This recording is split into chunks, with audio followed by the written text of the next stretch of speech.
যেহেতু তিনি একজন জনপ্রিয় ব্যক্তি, যেহেতু তিনি এই আসনের সাবেক সদস্য এবং আসন্ন নির্বাচনে তিনি বিজয়ী হবেন, এবং সে কারণে আমরা মনে করেছি যে তার এবং তার সমর্থকদের এই মিথ্যা মামলা দিয়ে হয়রানির মাধ্যমে তারা যেন নির্বাচনী মাঠ থেকে দূরে সরে যান, এই উদ্দেশ্যে মামলা দায়ের করা হয়েছে।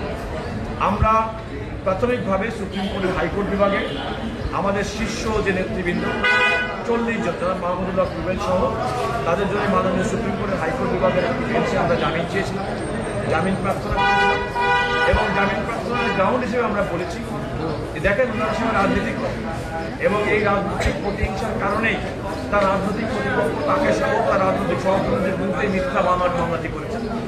এবং সবচেয়ে বড় কথা, এই এজাহারের মধ্যে কোথাও কোনো আসামি সম্পর্কে তার স্বামীকে কে আঘাত করেছে তার কোনো উল্লেখ করা যায়।